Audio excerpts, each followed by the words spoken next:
তো তারা সাজেস্ট করে অন্য ঔষধ, অন্য একের পর এক ঔষধ আপনি আনতেছেন, তারা বলতেছে আপনি সাজেস্ট করতেছে, আমি কাউন্টার থেকে দিয়ে টাকা দিয়ে আনতেছি। এটা আমার নিজ খরচ আর কি। চিকিৎসায় কোনো উন্নতি হয়েছে এই বিষয়ে? না, এখন পর্যন্ত চিকিৎসা কোনো উন্নতি দেখতেছি আজকে না। কয়দিন হচ্ছে এখানে এই বেডে আছে? এই বেডে আছি আজকে আপনার শুক্রবার আছি, শুক্রবার থেকে আজকে বুধবার। একটা সিজার হওয়ার পর একটা রোগী সর্বোচ্চ কতদিন থাকে ক্লিনিকে বা হসপিটালে? এটা আমার থেকে আপনারা জানেন, 3 দিন, সর্বোচ্চ 5 দিন। এর বেশি আমি কখনো শুনি নাই যে 1 সপ্তাহ একটা রোগীকে এইভাবে রাখা হয়। পুরোপুরি সুস্থ না, সে একেবারে অসুস্থ, তার জীবনটা একেবারে সংকটময় অবস্থায় আছে, যে জন্য আমাদের আশা। তো আজকে আমি একটু প্রেসক্রিপশনগুলো দেখেন, একটু দেখাই। এখানে মানে বিভিন্ন সমস্যার কথা বলে বলে এতগুলা প্রেসক্রিপশন দিছে, প্রত্যেকটা একটু খুলে দেখাও। হ্যাঁ, এটা খুলে দেখাও।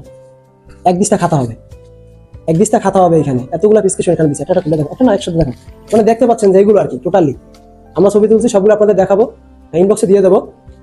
এইভাবে যদি হয়, আসলে যার সাথে ডিল হয়েছে, যে ডাক্তার সিজার করবে, সেই ডাক্তার দিয়ে মানে সিজার করায় নাই, অন্য একজন ডাক্তার দিয়ে রেফার করে সিজার করাইছে। পূর্বে এরকম ময়ূর ক্লিনিকে অনেকবার এই ঘটনা ঘটছে, যার সাথে ডিল হয় তার সাথে এরকম মানে তারা দিয়ে সিজারটা করে না, অন্য ডাক্তার কিংবা নার্স দিয়ে সিজারটা করায়। তো আমরা আপনাদের কাছে এই প্রশ্নটা দিয়ে রাখছি যে আসলে এটা কি কখনো ভালো হবে না? এই ক্লিনিকটা এত বদনাম, এত মানে 3 দিন পর পরে একটা কোনো না কোনো ঘটনা সামনে আসতেছে। এই ভাইটি আজকে খুব কষ্টতে আছে, ওনার ওয়াইফ আজকে 7 দিন পর্যন্ত বেডে শুয়ে আছে, কোনো চিকিৎসা, কোনো উন্নতি নেই। তারা একের পর এক মানে ওষুধ লিখে দিতে আছে, আনতেছে, খাওয়াইতেছে, কোনো উন্নতি পাচ্ছে না। তারাও ভালো মন্দ কিছু বলছে না, ভাই আপনারা এখান থেকে কোনো রেফার করা কিছু বলছে, অন্য কোথাও নিয়ে যান না, এরকম বলে নাই? বলে কিন্তু প্রথম এটা মানে প্রথম সিজারের পরে আর একটা সিজার হয়েছে এখানে। তো ওটা হচ্ছে যে গ্যাসের কথা বললাম, যে গ্যাস আসলে ওটা একদিন পরে আমাকে তারা, একদিন এক রাত যাওয়ার পরে আমাকে তারা বললে যে একটা সিবিসি করতে। তো আমি প্রথমে যখন সিজার করার জন্য একটা সিবিসি করি, তখন তার ব্লাড পয়েন্ট ছিল 10 হিমোগ্লোবিন। তো যখন আমি তাদের কথায় একদিন এক রাত পেরিয়ে যখন দ্বিতীয় সিবিসিটা করি, তখন তার হিমোগ্লোবিন আসে 4.8।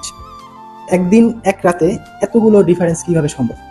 তো এতগুলো ডিফারেন্স যদি হয়েই থাকে, তাহলে এখানে ডিউটি ডাক্তার ছিল, নার্স ছিল, তারাও কি বুঝতে পারে না যে রোগীটা আসলে এই ব্যথায় এরকম করতেছে বা কিছু একটা?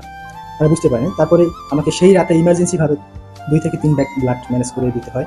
তারা 1 ব্যাগ ম্যানেজ করতেছিল, আর বাকি 1 ব্যাগ আমি দিছি। আর গতকালকে 1 ব্যাগ ব্লাড দিছি। ওই দিন 3টার সময় ডাক্তার স্যারকে ফোন দিছে, আর কি যার ওয়াইফে সিজারটা করাইছে তাকে ফোন দিছে। সে ওই 3টার সময় রাত আসছে, আইসা তাকে ওটিতে নিয়ে রিঅপারেশন করাইছে। সেই জায়গায় আবার খুললে রিঅপারেশন করে যে সমস্যা ছিল সেটা নাকি সমাধান করছে। তো আমরা জিজ্ঞাসা করছি, বলছে যে সমস্যা সমাধান হয়ে গেছে, টেনশন কোনো কারণ নেই। তো সমস্যার সমাধান একবারের বেশি 2বার হয় কিভাবে সমস্যাটা? আর সমস্যা সমাধানে যদি হইতো, তারপর থেকে 3 থেকে আজকে 4 দিন পার হয়ে গেছে, এখন পর্যন্ত কোনো সুস্থতা দেখতেছি, এখন পর্যন্ত সেই অসুস্থতার ভিতরে ভুগতেছি।